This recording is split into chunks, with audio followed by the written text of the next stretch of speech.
Halo pemirsa GPR TV dari Sabang sampai Merauke, dari Miangas hingga Pulau Rote. Bertemu lagi bersama saya Bilqis Sabila dalam program Kominfo Newsroom. Halo pemirsa GPR TV dari Sabang sampai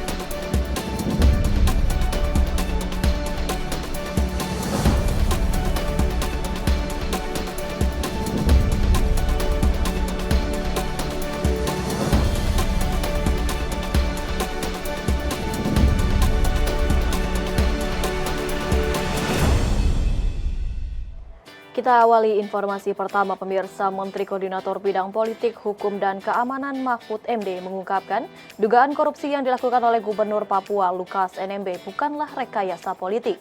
Hal ini berdasarkan laporan Pusat Analisis Transaksi Keuangan.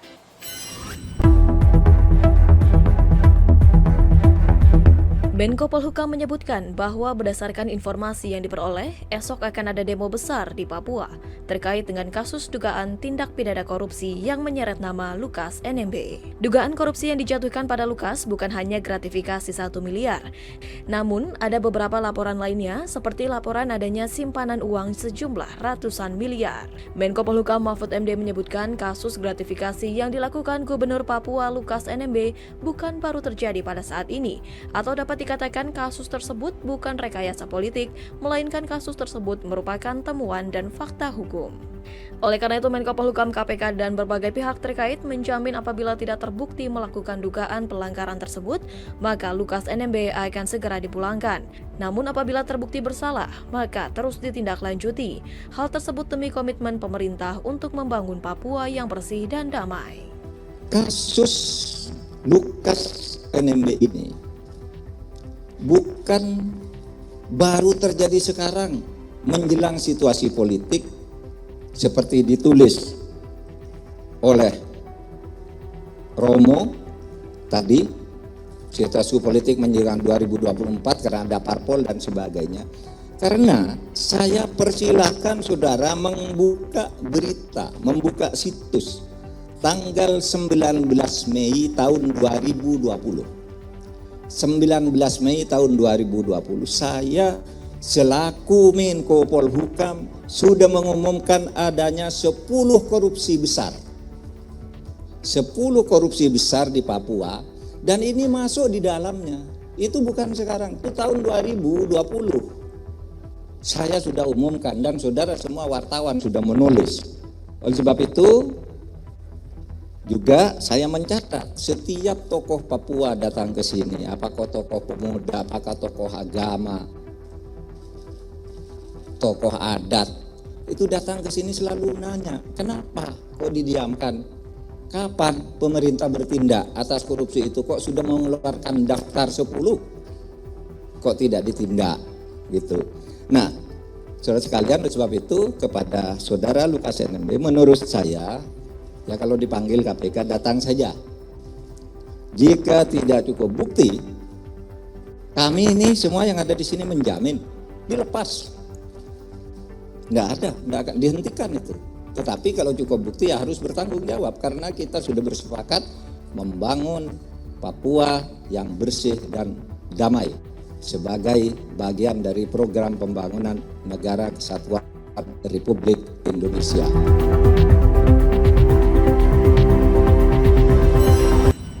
Sementara itu, KPK menepis tudingan adanya kriminalisasi terhadap Gubernur Papua Lukas NMB yang kini berstatus tersangka.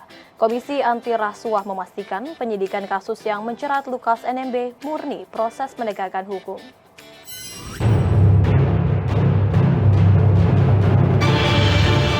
Komisi Pemberantasan Korupsi memastikan telah mengantongi bukti dalam penyidikan kasus dugaan suap dan gratifikasi yang menjerat Gubernur Papua Lukas NMB.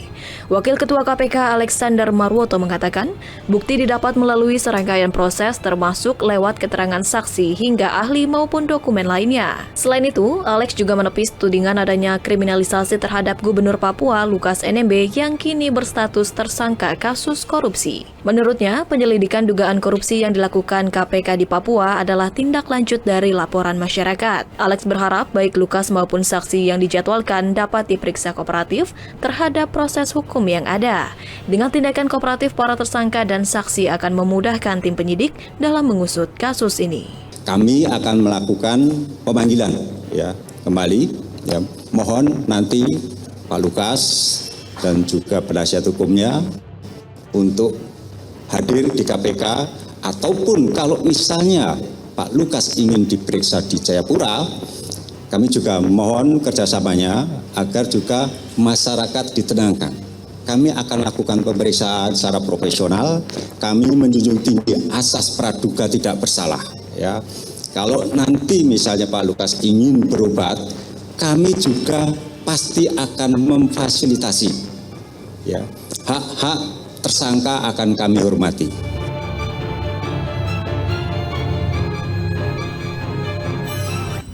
Pemerintah melalui ESDM tengah fokus melakukan berbagai upaya perbaikan ketepatan sasaran subsidi listrik 450 volt ampere.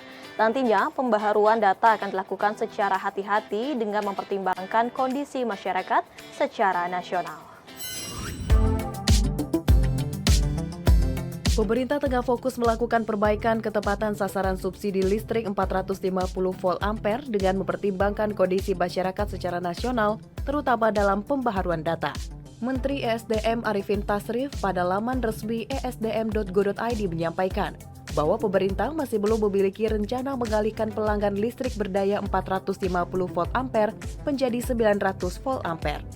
Arifin menilai wacana tersebut kurang tepat diimplementasikan saat ini, lantaran peningkatan ke daya 900 volt ampere mampu berpotensi meningkatkan penggunaan listrik yang selaras dengan peningkatan biaya. Lebih lanjut, Kementerian ESDM telah memetakan data pembaharuan subsidi listrik dengan tetap mengacu pada data terpadu kesejahteraan sosial Kementerian Sosial, di mana nantinya data tersebut akan diverifikasi ulang di lapangan yang akan disesuaikan dengan rekomendasi dari BPK, BPKP, dan KPK.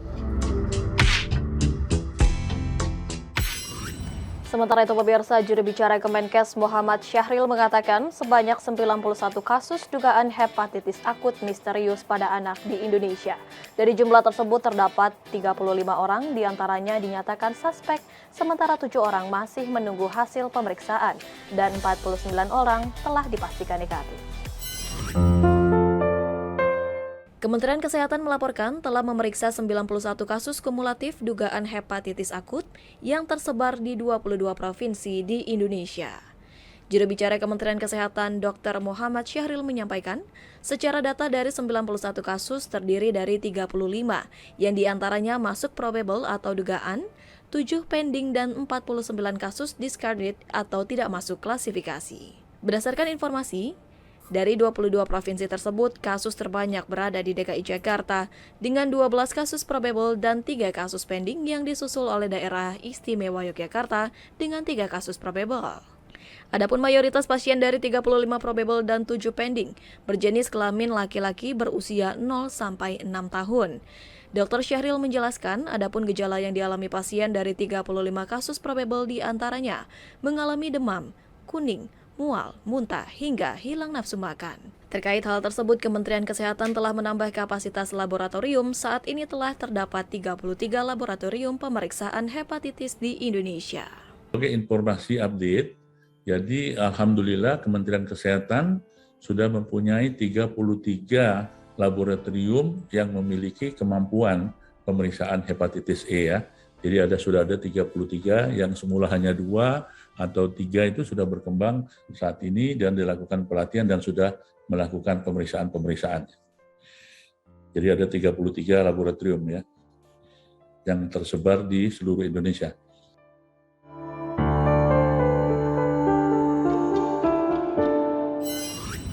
Pemirsa, usai jeda kami akan kembali dengan informasi lainnya, tetaplah bersama kami.